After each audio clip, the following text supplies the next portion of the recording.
가족을 살리는 간절한 기도라는 제목으로 하나님의 말씀을 증거하도록 하겠습니다.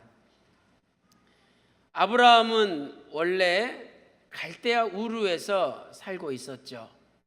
이 갈대아 우르는 우상을 숭배하는 도시였습니다.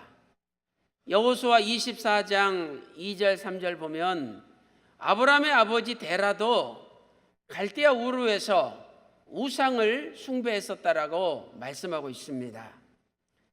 하나님께서 이 아브라함과 데라를 우상의 도시에서 강권적으로 불러내셔서 하란이라는 약 1000km 떨어진 하란이라는 곳으로 옮기셨죠. 그래서 한동안 아브라함과 데라는 하란에 거주하였습니다. 이제 이런 아브라함을 하나님은 다시 불러서 하란에서 가나안 땅, 하나님께서 약속하신 땅으로 보내셨습니다. 그때 아브라함 나이가 75세죠. 그런데 중요한 사실은 아브라함의 아버지 데라는 가나안 땅으로 가지 않았어요. 이 하란이 너무 살기 좋은 곳이기 때문에 그냥 하란에 머물러서 살다가 죽었다라고 창세기 11장 32절에 말씀하고 있습니다. 아브라함은 부인 사라와 조카 롯과 함께 가나안 땅으로 들어왔어요. 그런데 조카 롯도 너무 양들이 많아지고 소가 많아지고 짐승을 칠 수 없으니까 아브라함과 헤어져서 저 소돔 성으로 떠나 살게 되었습니다. 아브라함에게 유일한 피부치가 있다면 조카 롯이에요. 아브라함은 롯과 헤어진 다음에 늘 마음이 허전하고 롯을 위해서 기도를 많이 했습니다. 그런데 하나님께서 아브라함에게 찾아오셔서 내가 소돔성을 멸망시키겠다 하는 비밀을 알려주셨어요. 내가 하려는 일을 아브라함에게 숨기겠느냐 이렇게 말씀하고 있죠. 아브라함은 롯이 소돔성 멸망당할 때 같이 멸망당할 생각을 하니까 너무 가슴이 아파요. 그래서 오늘 본문 보니까 하나님께 롯을 살려달라고 기도하기 시작했습니다. 아브라함의 기도는 가족을 살리는 기도예요. 창세기 19장 29절 말씀 보니까 하나님께서 소돔성을 멸망시키실 때 아브라함을 생각하사 롯을 그 멸망하는 중에서 건져내셨다라고 말씀하고 있습니다. 사랑하는 성도 여러분, 오늘 우리의 기도가 아브라함과 같은 간절한 기도가 되어서 우리 가족이 죽어간다 할지라도 우리를 생각해서 그 가족들을 건져주시는 놀라운 역사가 일어나시기를 주님의 이름으로 축원합니다. 우리 가족들 가운데 문제가 많잖아요. 부도가 났다, 사업이 망했다, 또 쓰러졌는데 며칠 동안 몇 달 동안 일어나지 못하고 의식불명이다. 도저히 의사가 고칠 수 없는 암병에 걸렸다. 정말 우리 주변에 가족들에게 많은 문제들이 있습니다. 아브라함의 기도는 자기 가족을 살리는 기도였어요. 오늘 이 시간에 주시는 바 말씀을 믿음으로 잘 영접함으로 저와 여러분의 기도도 죽어가는 우리 가족을 살리는 능력 있는 기도가 되시기를 주님의 이름으로 축원합니다. 그렇다면 아브라함의 기도는 어떤 기도였습니까? 첫 번째로 하나님께 더 가까이 나아가는 기도였습니다. 하나님께 더 가까이 나아가는 기도였죠. 오늘 본문 창세기 18장 23절 보니까 가까이 나아가 가로되 주께서 의인을 악인과 함께 멸하시나이까 이렇게 여쭙고 있습니다. 바로 위에 있는 22절을 보세요. 분명히 아브라함은 하나님과 같이 서 있었습니다. 그런데 이제 아브라함이 하나님께 가까이 나간 거예요.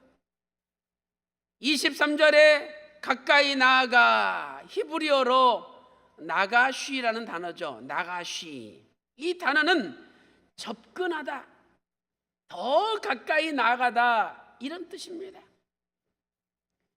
아브라함은 하나님과 같이 있었음에도 불구하고 하나님께 더 가까이 바싹 앞으로 나아간 것입니다.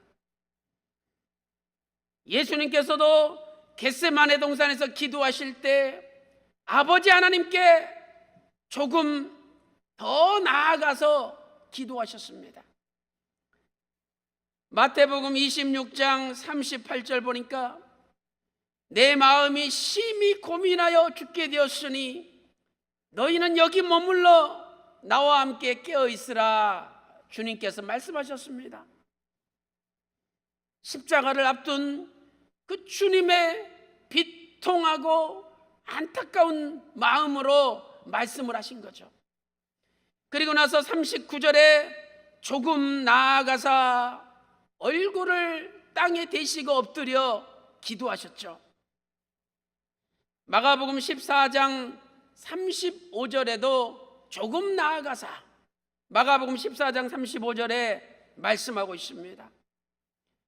그렇다면 예수님께서는 왜 조금 나아가사, 조금 더 아버지께 가까이 나아가서 기도하셨습니까? 바로 아버지께 더 가까이 나아가 집중하며 기도하기 위해서입니다. 아버지께 더 가까이 나아가 집중하며 기도하기 위하여 앞으로 나가신 거죠.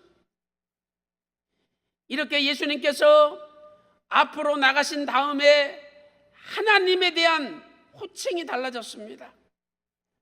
마가복음 14장 36절에 가라사대 아바 아버지여,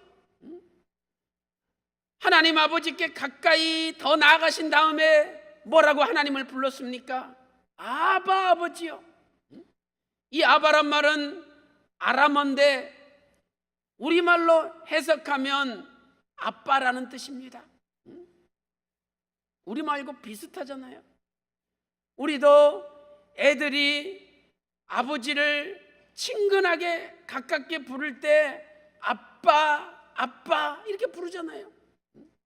예수님께서 더 가까이 아버지께 나아가서 아바 아버지여 이렇게 친밀한 기도를 드리셨던 것입니다. 시편 73편 28절 말씀 보니까 하나님께 가까이 함이 내게 복이라. 우리는 복받기 원하죠. 하나님 앞에 가까이 나아갈 때 복을 받는다는 거예요. 신명기 4장 7절 말씀 보니까 우리가 기도할 때마다 하나님이 우리를 가까이 해주신다라고 말씀하고 있습니다. 우리는 기도함으로 아버지께 가까이 나아가되 더 바싹 우리 마음이 친밀하게 아버지 앞에 나아가야 된다라고 말씀하고 있는 거죠. 야고보 4장 8절 말씀 보니까 하나님을 가까이 하라 그리하면 너희를 가까이 하시리라 이렇게 말씀하고 있습니다. 우리가 먼저 하나님을 가까이 하면 하나님께서도 우리를 가까이 해주시겠다고 약속하고 있는 거죠. 바로 웃기는 저와 여러분의 기도가 살아계신 전능하신 하나님 앞에 더 가까이 나아가는 살아있는 기도가 되시기를 주님의 이름으로 축원합니다. 큰 두 번째로 아브라함의 기도는 어떤 기도였습니까? 두 번째는 겸손히 엎드리는 기도였습니다. 겸손히 엎드리는 기도. 아브라함은 하나님께 기도하면서 창세기 18장 27절에서 이렇게 고백합니다. 하나님 아버지, 티끌과 같은 나라도 감히 주께 구하나이다. 지금 아브라함은 자신을 티끌이라고 고백하고 있습니다. 티끌은 히브리어 아파르로 먼지라는 뜻이죠. 아브라함은 자신이 먼지만도 못한 존재라는 것을 처절하게 느끼고 진심으로 고백하고 있는 거죠. 이것이 바로 겸손히 엎드리는 기도인 것입니다.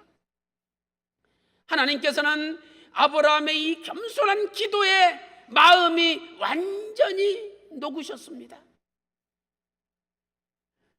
첫째로 바리새인의 기도가 있습니다.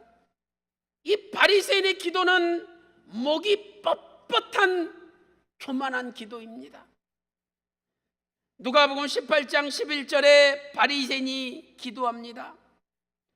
따로 서서 많은 사람들한테 보여주기 위해서 기도를 하고 있습니다. 하나님이여, 나는 다른 사람들과 같이 토색하거나 간음하거나 불의하지 않음을 감사하나이다. 나는 저 세리 같은 더러운 인생들과 같지 않음을 감사하나이다. 또 누가복음 18장 12절에서 이렇게 기도합니다. 하나님이여, 나는 일주일에 2번씩 금식하고 하나님 앞에 소득의 11조를 빠짐없이 드립니다. 이렇게 목이 뻣뻣하게 자기를 자랑하면서 하나님 앞에 기도하고 있습니다. 두 번째, 세리의 겸손한 기도가 있습니다. 누가복음 18장 13절에 세리의 기도가 나오죠. 세리는 가까이 가지도 못합니다. 멀리 서서 감히 눈을 들어 하늘을 우러러보지도 못하고 다만 가슴을 치며 가로되 하나님이여 불쌍히 여겨주시옵소서. 나는 죄인이로소이다. 이렇게 고백하고 있습니다. 놀라운 사실은 누가복음 18장 14절 보니까 하나님께서 저 바리새인보다 이 죄인 세리의 기도를 들어주시고 세리를 더 의롭다고 인정하셨다는 사실입니다. 오늘 우리도 세리와 같은 기도를 드려야 되겠죠. 하나님 아버지, 제가 지은 죄를 생각하면 내가 무슨 낯짝으로 하나님 앞에 기도할 수가 있겠습니까? 아버지, 나는 너무나 부끄러운 죄인입니다. 그러나 지금 집안이 풍지박살 너무 어려운 지경에 놓여 있습니다. 그래도 제가 의지할 분은 아버지 하나님밖에 없습니다. 아버지 하나님, 나를 좀 살려주시고 우리 가족을 좀 살려주십시오. 이렇게 기도할 때 바로 그 기도가 세리의 기도가 되지 않겠습니까? 하나님께서 우리의 기도를 들으시고 생각하시기를, 야, 그래도 네가 죄 지은 거 부끄러운 것은 아는구나. 야, 그래도 너 양심의 가책은 받을 줄 아는구나. 이러면서 우리의 죄를 용서해 주시고 우리의 기도를 들어주시고 우리의 가족을 살리실 줄로 믿습니다. 예수님께서도 겟세마네 동산에서 겸손의 기도를 올리셨습니다. 마태복음 26장 39절 말씀 보니까 조금 나아가사 얼굴을 땅에 대시고 엎드려 기도하여 가라사대 얼굴을 완전히 땅에 대시고 바위에다가 얼굴을 대시고 엎드려 기도하셨어요. 아버지, 할만하시거든 이 잔을 내게서 옮기시옵소서. 머리를 한번 들었다 놨다 할 때마다 이마가 바위에 부딪혀가지고 찢어져서 피가 흥건히 적십니다. 교만한 자는 아무리 기도해도 하나님께서 들어주시지 않습니다. 티끌과 같은 나라도 내가 죄를 짓고 정말 부끄럽기 짝이 없습니다. 그러나 그래도 아버지 앞에 내가 나왔사오니 내 죄 용서해 주시고 우리 가족 좀 살려달라고 이렇게 엎드려 겸손히 기도할 때 살아계신 아버지 하나님께서 응답하여 주실 줄로 믿습니다. 시편 17절에서 여호와여 주는 겸손한 자의 소원을 들으셨다라고 말씀하고 있습니다. 야고보 4장 6절과 베드로전서 5장 5절에 하나님께서 교만한 자를 물리치시고 겸손한 자에게 은혜를 주신다라고 말씀하고 있습니다. 사랑하는 성도 여러분, 오늘 우리도 아브라함처럼 티끌과 같은 나라도 감히 죽게 구원하이다, 이런 심정으로 가족을 걸머쥐고 하나님 앞에 간절히 기도하여 우리의 기도를 들어주시고 불쌍한 우리 가족들을 살려주시는 놀라운 기적이 일어나시기를 주님의 이름으로 축원합니다. 큰 세 번째로 아브라함의 기도는 어떤 기도였습니까? 세 번째는 끈질기게 매달리는 기도였습니다. 끈질기게 매달렸습니다. 오늘 본문 창세기 18장 22절부터 33절까지를 보세요. 아브라함은 자그마치 6번에 걸쳐서 하나님께 기도를 올렸습니다. 첫 번째로 24절에 의인 50명이 있을지라도 멸하시겠습니까? 28절 보니까 의인 45명이 있을지라도 멸하시겠습니까?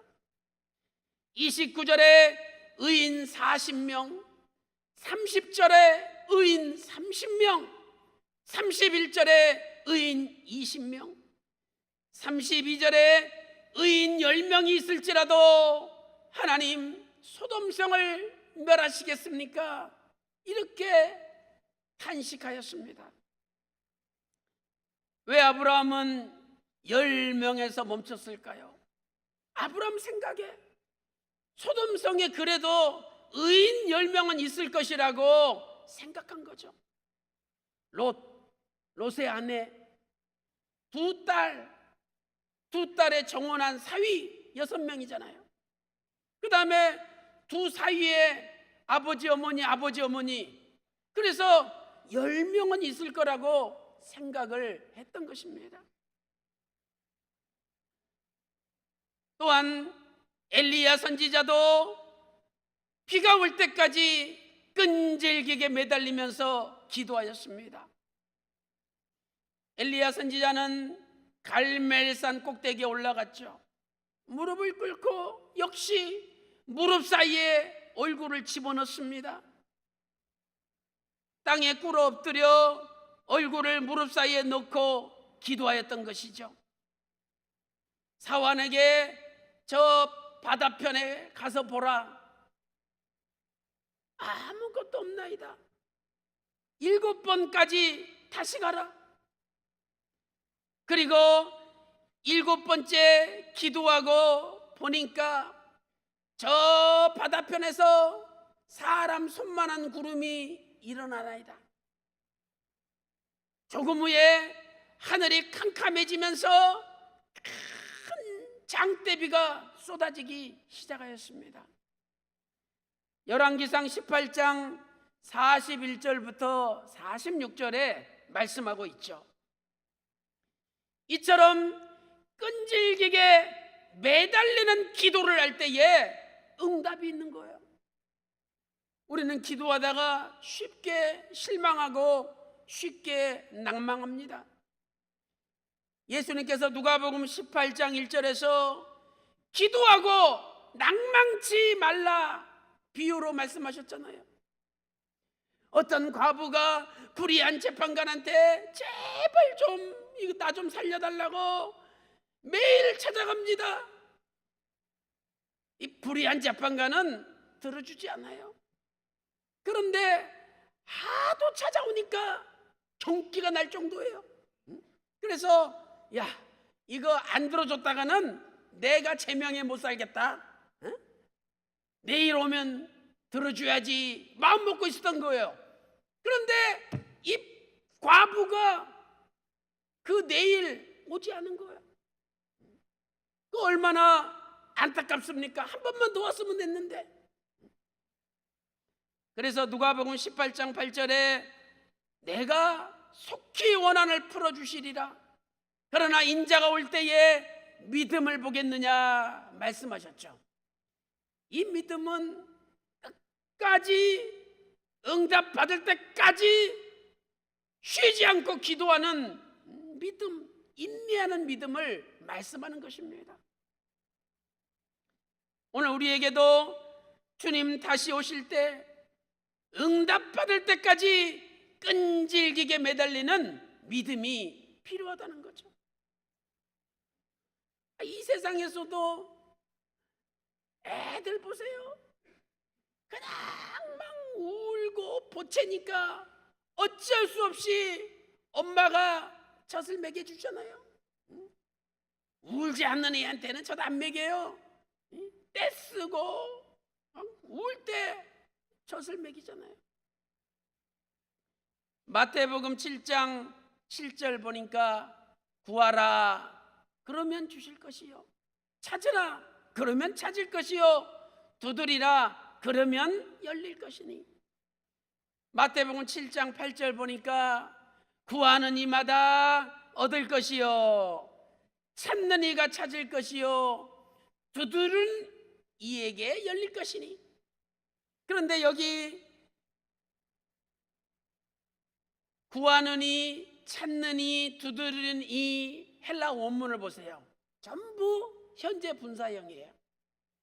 계속 구하고 계속 찾고 계속 두드리면 언젠가는 열리게 돼 있다는 거예요.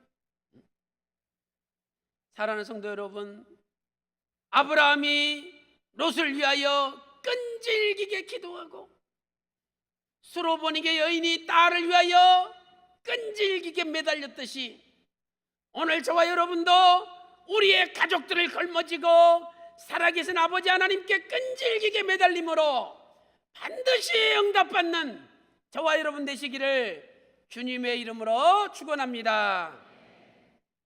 결론적으로 예수님의 기도가 우리와 우리 가족을 살립니다. 예수님의 기도가 우리를 살리고 우리 가족을 살려요. 아브라함의 중보 기도는 예수님의 중보 기도를 예표합니다. 예수님 보세요. 겟세마네 동산에서 기도하실 때 땀방울이 핏방울이 되도록 기도하셨습니다.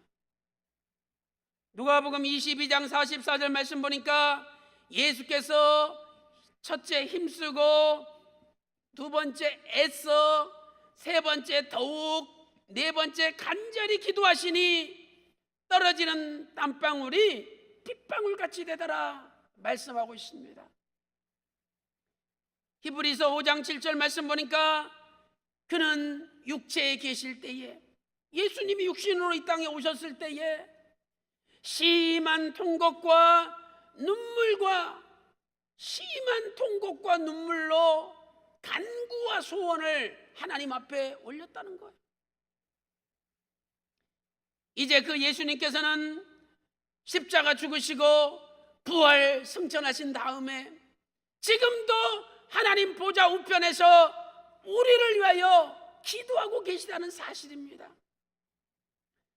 로마서 8장 34절에 누구를 정죄하리요? 죽으실 뿐만 아니라 다시 살아나신 이는 그리스도 예수시니 그는 하나님 우편에 계신 자요 우리를 위하여 간구하시는 분이라고 말씀하고 있습니다. 여기 간구하다는 단어는 헬라어로 엔튠카노라는 단어예요. 엔튠카노. 이것은 탄원하다는 뜻이죠. 탄원이 뭡니까? 억울한 일을 당하거나 너무 딱해요. 그런 사람 제발 좀 도와달라고 그냥 매달리고 애원하는 것, 이게 탄원 아닙니까? 그러니 오늘 우리가 간절히 기도하고 매달려야 되는데 우리가 그렇게 못해요. 그런데 예수님께서 우리를 대신해서 우리 억울한 일, 우리 정말 너무 안 된 일들을 대신해서 하나님 앞에 붙잡고 매달려 기도하신다는 거예요. 오늘 우리의 기도가 뜨겁지 못합니다. 오늘 우리의 기도가 내 자신을 감동시키지 못해요. 그러나 오늘 우리에게 소망이 있는 것은 예수님께서 우리를 대신해서 뜨겁게 기도해 주시고 예수님께서 우리 가족을 위하여 대신 눈물을 흘리시고 대신 감동 있는 기도를 드려주신다는 사실입니다. 그러므로 우리가 예수님을 붙잡고 예수님께 매달리고 예수님께 살려달라고 외치기만 하면 그 예수님의 기도 때문에 하나님 아버지께서 우리의 기도에 응답하여 주실 줄로 믿습니다. 사랑하는 성도 여러분, 아브라함처럼 오늘부터 하나님 아버지께 더 가까이 나가서 기도하시기 소망합니다. 아브라함처럼 겸손하게 티끌과 같은 나라도 너무 죄가 많고 부끄럽지만 감히 하나님께 고하나이다 엎드려 기도하시기 바랍니다. 아브라함처럼 응답 받을 때까지 끈질기게 매달리며 기도하시기를 바랍니다. 그리하여 아브라함의 기도가 롯을 살리신 것처럼 오늘 우리의 기도가 우리의 가족을 살리고 더 나아가 대한민국을 살리고 더 나아가 전 세계를 살리는, 세계를 움직이는 능력 있는 기도가 되시기를 주님의 이름으로 축원합니다.